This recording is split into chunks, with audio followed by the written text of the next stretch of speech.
This is RICKY, the YouTube Tech Guy. Hey guys, so today we are finally bringing you our top 10 smartphones of 2017. Now this list is going to be very different from other YouTubers as well as your own top 10 lists. Just to prove it, I want you right now in the comment section to leave your top 5 smartphones of the year. They might be filled out by these 6 in terms of which ones shuffled around, but this list is going to be very different just because 2 of these aren't making the top 10. Now we're going to have the honorable mentions at the end for that reason, just because I want to explain on why some of these did make the list and why some of them didn't. And really, that's the beauty of it. It's all opinion based. Your opinion is going to vary, and I'm sure you're still going to kill me in the comment section for not including this phone or this phone or this phone, but let's see how we get through this and if we can agree on most of these. Alright, now the first one's going to be our only tie in the entire top 10, and that's because Motorola has made really good smartphones in the $350 to $400 price range, right now on sale for $350 both of these, but it depends on what you're looking for. Either a really great phone right out of the box or a really good phone with great potential. So the Moto X4 is the newer of the two, and it has some really nice features. Glass backing, wide angle lens, and some features that the other one doesn't have, such as a faster processor, such as the ability to actually have water resistance up to IP68, which is better than most smartphones in this list. And finally, you also have a 16 megapixel selfie cam. So if you want to take selfies and just great overall photos, I think this is going to be the one to go with. However, the Moto Z2 Play has a lot more accessories because the biggest part about it is it does have Moto mods. It also gives you the ability to have an OLED display, so that's really great. You have an AMOLED display, 5.5 inch too, so a slightly bigger display, but it does have the slower processor between the two and a 5 megapixel camera, so keep that in mind when trying to decide between the two. Now before we move on to number 9, I do want to give a shout out to our sponsor, and that is the PowerDirector software from Cyberlink. Now this software is really cool. It allows you to do a lot of things that you can normally do only on a PC editing app, such as the basics from being able to create titles to create transitions, have cool effects, and even create slow motion in your videos. But one of the biggest things that I have to give a shout out to is the fact that you can actually do 4K editing on this. You can actually change the bitrate on this. You can actually change the frame rate on this. Really things like that, 24 frames per second, 60 frames per second is really stand out and is definitely a really amazing feature to have on a software for Android. Now this software is so good that Cyberlink is actually going to allow us to give 3 free versions of it to you guys. So just follow the links in the description to apply, and you might get your chance to win this awesome software completely free. Alright guys, now back to the top 10 list. With this, we now have number 9, which is again a Moto phone. This is the Moto G5 Plus. This is easily the best budget smartphone of the year, coming in at anywhere between $240 and $165. With this, you really get a lot of bang for your buck. You have the Snapdragon 625 processor, you have 32 gigs to 64 gigs of storage, and you have 2 gigs of RAM and 4 gigs of RAM. Now I highly recommend getting the up version just because of the fact 4 gigs of RAM is so much better than 2. But they're going more of a $200 to $240 price range depending on the sale right now, which is at $200. But this is just an awesome phone. I mean, you think about everything you're getting for this price. You have splash distance, you have a 1080p display, things that we just take for granted now. But this really has fast charging, good 3000 milliamp battery is the same battery in a lot of these smartphones nowadays. So overall, I would really recommend this smartphone over any other budget phone. If you're looking in this price range of $200, this is the phone to get. Now, number 8 is a late entry, but luckily on my vacation, I did get to play around with it, and that is the Huawei Mate 10 Pro. Now, with this one, it really is a standout feature. Now, this next entry is a late entry, but luckily, because of my vacation, I got to spend a full week with it, and this is the Huawei Mate 10 Pro. Now, this phone overall is going to be a version of this phone will be coming to the US and across the world, and overall it's a really good phone. Honestly, for the processor, the Kirin 970 does outpace the Snapdragon 835 in my experience. It really is so much faster and it just really performs well. You have 64 gigs with 4 gigs of RAM or 128 with 6 gigs of RAM, depending on the version again that will come to your country, but a 4,000 milliamp battery is really impressive, as well as a 12 megapixel camera and with 2x zoom and 8 megapixel front facing camera. You also have a 6-inch 1080p display, but it is AMOLED, and you do have support for gigabit LTE. This is actually a unique feature, especially for an international phone, something that we do not see in a lot of international phones. If you get the international version of a phone, it might not have it either. It also has IP67 water resistance and a fingerprint scanner on the back. Overall, this phone is really great. It performs very well. My biggest thing, unfortunately, is because it is an international phone, I think that might be where we're expecting the price point to be higher than I think it should be at this level. For $845, it's really good, but we might get all the way to $900. And again, you have to compete with everything else on the market, and that's the name of the game in this top 10 list. If you're at the same price point as someone else, are you better than that phone? And that's the biggest thing. The next one is going to be our number 7 phone, and that is the LG V30. LG really brought it this year in terms of, let's change everything that people haven't cared about or haven't liked in our phones, but cater towards the look and the style. Unfortunately, that really comes off as very similar now to phones like the Note 8 and even the one we just talked about, the Huawei Mate 10 Pro, because they're very similar in terms of what they have. So it is all about the fine details. What stands out about this phone? This phone comes in at $800, so a little bit cheaper price point than the Mate 10 Pro. And for that cheaper price point, you still get 64 gigs of storage with SD card expansion, Snapdragon 835, you have 4 gigs of RAM, 3,300 milliamp battery, so it is a smaller battery, but still, again, competitive with what we have at this range. You still have the quick charging 3.0, and you have a 16 megapixel rear camera with a 5 megapixel front facing camera. Big thing about this is you have the OLED display this time with the Gorilla Glass 5. You have the water resistance at IP68. You have the wireless charging, although not fast, but almost no phone has fast wireless charging. You do have a Bluetooth 5.0. You have gigabit LTE, again, which is not found in all these flagships. Fingerprint scanner, and one of the coolest thing is the Cinelog. I know a lot of you guys don't use it, but the fact is, if you want to do manual video recording or manual audio recording, this is the phone to do it with. It's one of the standouts of the V series. It's all about having manual control over your phone, whereas you do not have that with other devices. So that's the big pro of this. I just don't feel that that's a wide enough appeal. Let me know though if you think differently.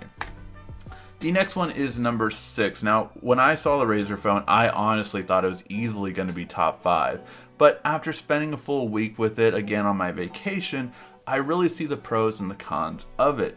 In terms of an $800 price range, if this was either a cheaper price range or if it had a better camera, this would easily have made top 5. But again, it's a lot of competition this year. It has Snapdragon 835, it has 64 gigs of storage, and it has 8 gigs of RAM with a 4,000 milliamp battery. That is insane for a phone that's only $800 as opposed to these other smartphones that are over $800 and don't give you those two features. Not only that, but you do have a 12 megapixel rear camera, 8 megapixel front camera, which again, as you know, the cameras are the Achilles heel of this phone. Yes, Razer has already pushed out one software update on the camera that I have received over this past week, and I did notice an improvement, but still not at the level of the top 5 smartphones. Also, the front-facing speakers are the best ever on a smartphone. Easily, they just sound amazing. And this display is the best for gaming, hands down. If you like mobile gaming, it really is, like, even little games feel and look better on this smartphone. It really just does so much of a better job. The side fingerprint scanner I'm still getting used to, but I am liking it more and more as I use it. So full review will be coming probably next week, but overall it definitely made the top 10, just not the top 5. Now we're going to get to the top 5 smartphones, and really with these, they are the best of the best that came out this year. Overall, to get these, you have to be nitpicky. You have to really compare it to everything else in the same price point and everything else that is going to be the standout and what really made an impact this year. And I think we have the best 5 that did that. So first off, the Galaxy S8. Now this is not the S8 Plus because we'll get to that later. I think overall the Note 8 did kind of eclipse it.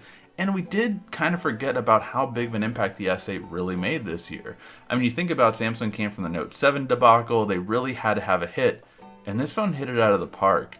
I mean, to me, the Samsung front display was the best looking phone of the year in terms of the front. We can argue all day about the back because the fingerprint scanner still isn't where it should be, but overall, it is the best looking smartphones. You can take your iPhone X all day.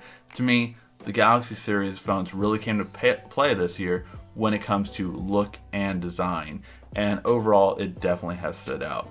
Now currently right now this goes between $735 and $800, and sometimes you can get even cheaper, but it just really ranges. With this smartphone, you have a Snapdragon 835, 4 gigs of RAM, 64 gigs of storage, plus micro SD card.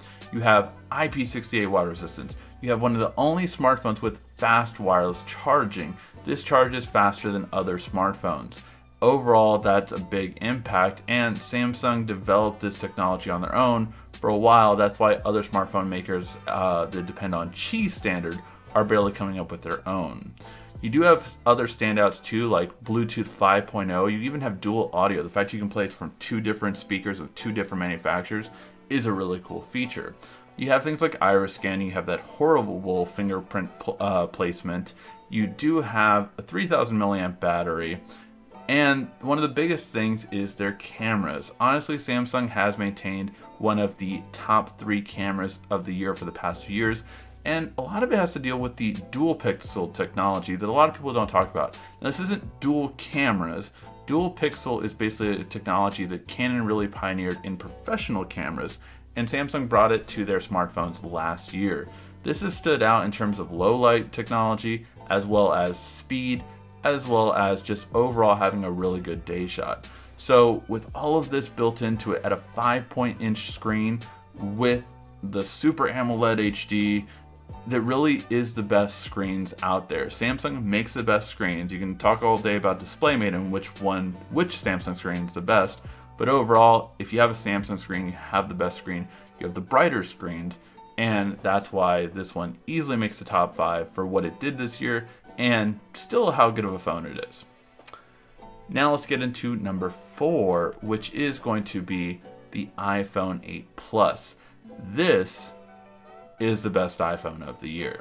What? How can you say that? How can you say that when there is the iPhone X? Because this is better. Touch ID is better than Face ID, at least for now. Look, can Face ID be a lot better next year? Absolutely, and it could be way better than Touch ID. This year, it wasn't. Also, this has a longer battery life and a bigger viewing display. What do I mean by that? I mean, when you actually crop into your image, obviously that notch is going to be annoying. That's how I feel, and that's how a lot of people feel.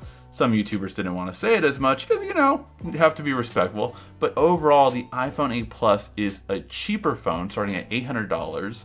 The 950 gets you way more storage with 256 gigs. It's just more worth it. You have a better battery life. For me, my iPhone 8 Plus honestly was almost about 2 hours longer than my iPhone X. That in itself is like, yeah, this is better.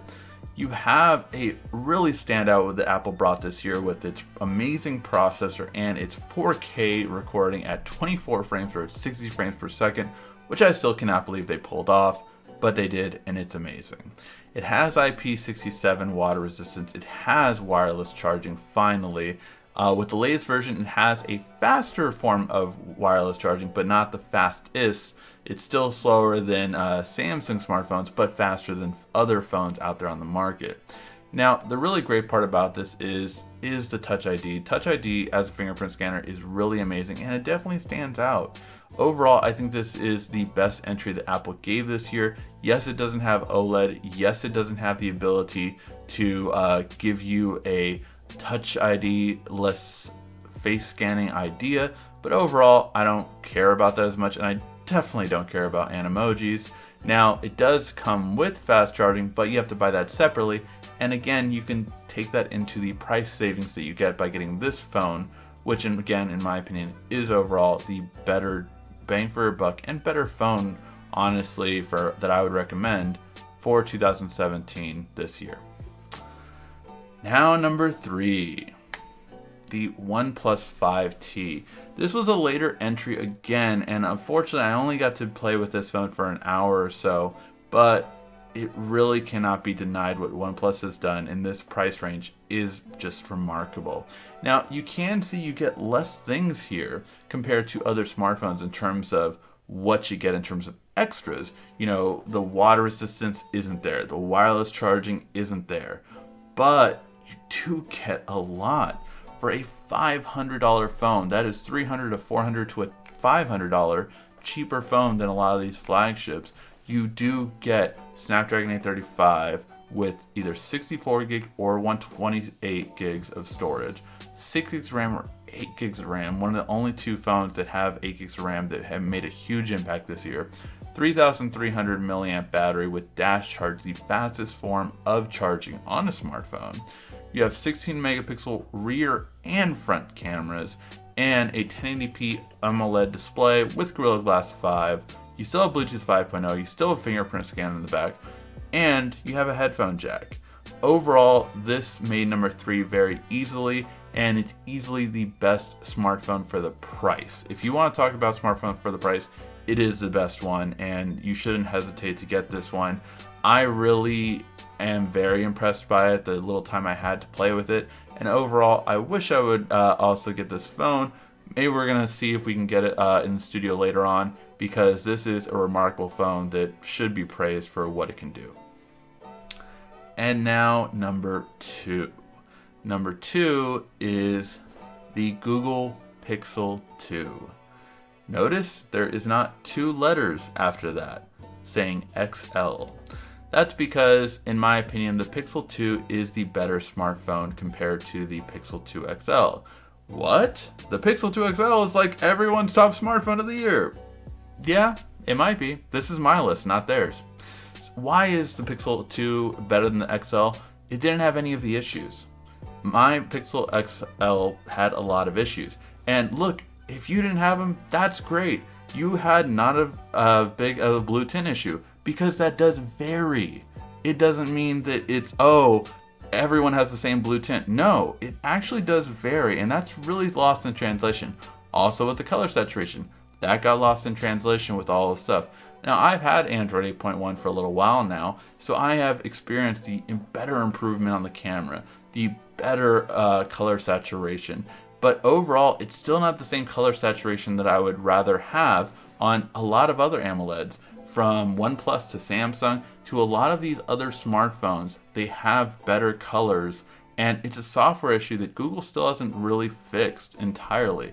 Yes, it's oversaturated now, but now it doesn't look as good as other smartphones. They really need to have just a better overall way of saturating a phone, and it's all software based. Google can do it, but they haven't done it on the Pixel 2 XL.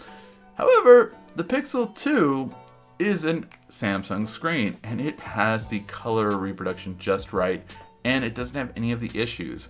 You still get an amazing camera, pretty much one of the best cameras of the year, and easily the best low light camera now after the Android 8.1 update. That has easily made it the best low light camera out of all these smartphones. It also makes it the best selfie cam out of all these smartphones. The Android 8.1 update really upped the camera quality, and it stands out with this phone. Now, it starts at $650. Think about that, $650. That is cheaper than almost all of these same smartphones at a really great affordable price. And even if you want to get the bigger storage of 128, it only costs $750. That is still cheaper than most of these other smartphones. That is what makes this phone stand out so much, that you get so much of a better bang for your buck than with the Pixel 2 XL. It has stiffer competition to really say, oh, this phone is worth it, whereas this one doesn't have that problem. at $650, this phone is easily better than any phone that is similar to it. That is what really stands out to it. It really is an amazing phone. It has a great battery. Even with the 2,700 milliamps, the time that I had with this phone instead of my XL, I didn't notice much of a battery difference. Overall, this is going to be a better phone. Yes, you don't have the, taller display. You don't have the 18:9 and all this stuff. You still have front-facing speakers. You still have the ability to have the always latest version of Android. You have an amazing camera. You have water resistance. You don't have wireless charging, but overall, it's an amazing phone. And honestly, for $650, it's hard to compete with any phone around that price point. And now we get to the #1 smartphone of the year, and you probably have guessed it by now. If this is #2, the #1 has to be the Galaxy Note 8. The Galaxy Note 8 is once again the smartphone of the year. I always have two smartphones every time, whether it be the Note 8 and the Pixel 2 XL, or the Razer Phone, or the iPhone X, or any of these phones I always have gone back to the Note 8 as my main daily driver, and then a secondary phone. The Note 8 is just the overall best phone to me. It has the speed I need. It doesn't hiccup as much as the past Notes did and past Samsungs have. The 6 gigs of RAM I really do attribute to it not slowing down as other Samsungs have. 6 gigs of RAM has really helped it out. 3,100 milliamp battery does so good. The fact that I have fast wireless charging and regular wireless charging really has stood out to me. I love having my S Pen yet again. I love having a 6.3 Quad HD display. It's the brightest screen out there, period. It is the brightest screen out there. It has IP68 water resistance. You have an iris scanner, which some people will use, some people won't. You do have still a better fingerprint placement. Still not the best though. Can't wait for that display fingerprint on the Note 9 next year. Bluetooth 5.0, gigabit LTE, and it just really is the best smartphone of the year to me. Every time I use another smartphone, I can reliably use this one, and it does equal to, if not almost always, a better job to it. The battery life, it outlasted every other smartphone to me in our testing, and yes, you can check all our battery life tests. It was the best of the year. The daylight camera is the best on the Note 8. If you want to compare it to the other two top cameras, the Pixel has the most natural looking photo, and the iPhone X and iPhone 8 have a more saturated look this year. With the Note 8, it has the perfect middle between the two. Overall, if I'm doing a day shot, I always reach for my Note 8. However, I will say the Pixel 2 has done better after this vacation. I could tell the difference every time. For my night shots, I was pulling out my Pixel 2. For my day shots, I was always pulling out my Note 8. So for that reason, the Note 8 is going to be the overall best quality I have seen to date. And for 2017, it does take the top smartphone of the year.